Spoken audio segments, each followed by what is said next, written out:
Hola, bienvenidos al canal La Inteligencia Espiritual. Continuamos el estudio de las bienaventuranzas. Hoy reflexionamos en la porción bíblica que se encuentra en Mateo 5 del 10 al 12. Dichosos los perseguidos por causa de la justicia, porque el reino de los cielos le pertenece.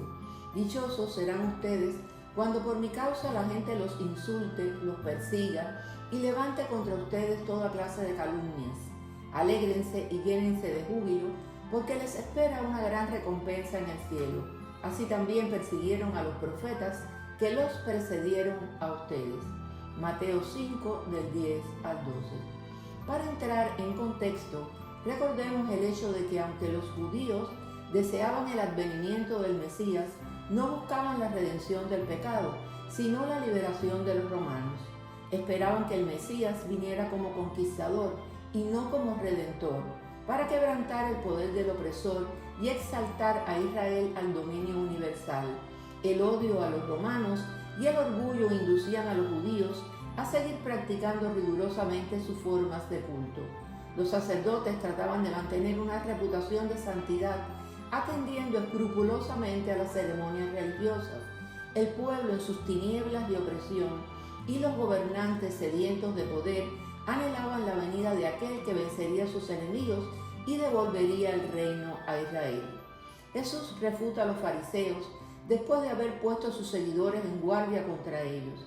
El Señor condena la autosuficiencia hipócrita, llena de manifestaciones externas, pero vacía de contenido espiritual. Jesús lanza con un tono muy severo una serie de 8 demoledoras denuncias al imputar a los fariseos de hipócritas. Mateo 23, del 13 al 33. Analizaremos algunas.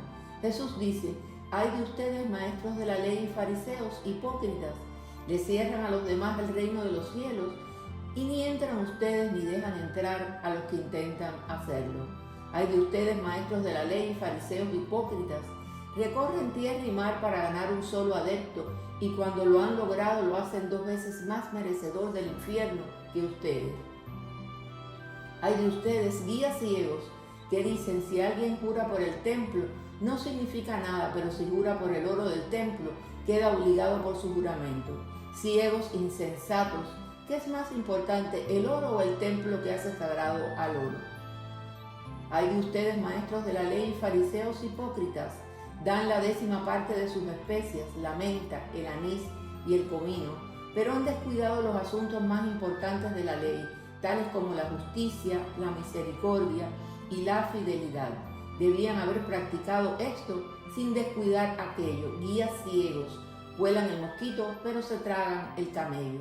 Ay de ustedes, maestros de la ley y fariseos hipócritas, limpian el exterior del vaso y del plato, pero por dentro están llenos de robo y de desenfreno.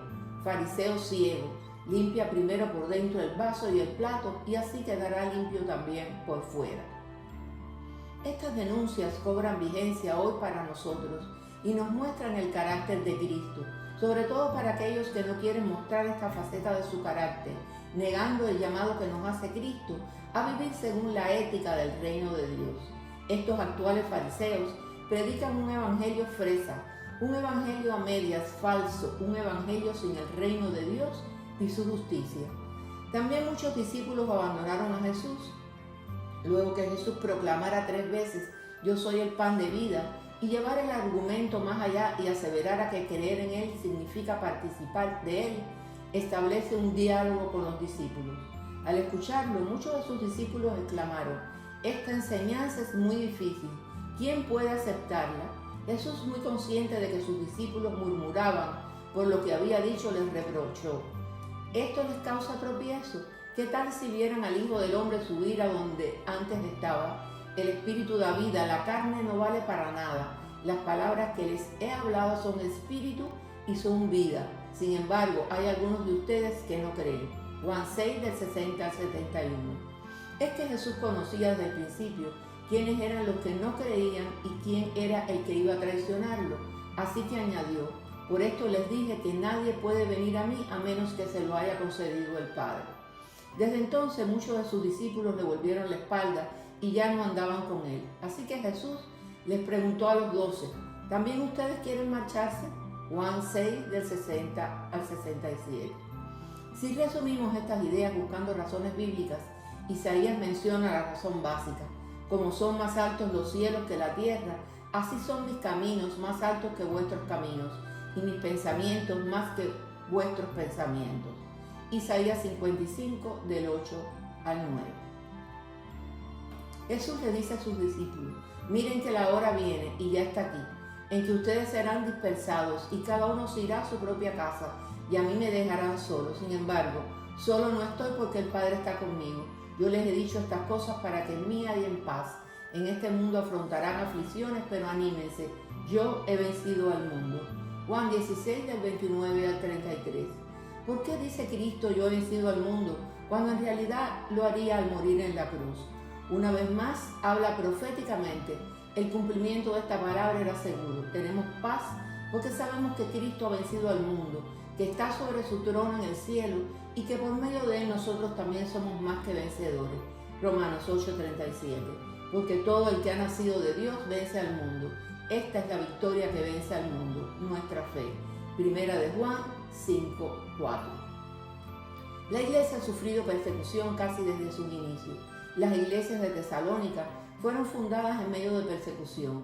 Pedro escribe su carta a una iglesia perseguida, y la epístola a los hebreos fue escrita a los hebreos cristianos que sufrían persecución. Y vemos también en Apocalipsis a la iglesia perseguida. Juan reflejó la intensificación de la guerra espiritual contra la iglesia, dando aliento pastoral a los perseguidos, fortaleciendo la esperanza de que en Cristo podían vencer las fuerzas del mal en todas sus manifestaciones, porque el Señor Todopoderoso reina. Apocalipsis es una profecía sobre los continuos sufrimientos y persecución de los cristianos. Esta misma persecución puede ocurrir en el seno de familias, entre personas, amigos y dentro de la propia iglesia. Jesús nos enseña entonces que ser perseguido es una marca de ser seguidor de Jesús. Pedro nos reitera el modo cómo enfrentar la persecución. Primera de Pedro 3, del 14 al 16. Dichosos si sufren por causa de la justicia. No teman lo que ellos temen ni se dejen asustar. Más bien honren en su corazón a Cristo como Señor.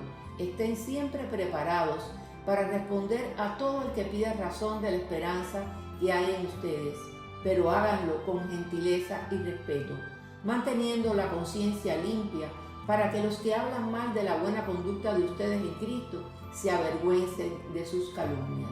Gloria a Dios. Primera de Pedro 3, del 14 al 16.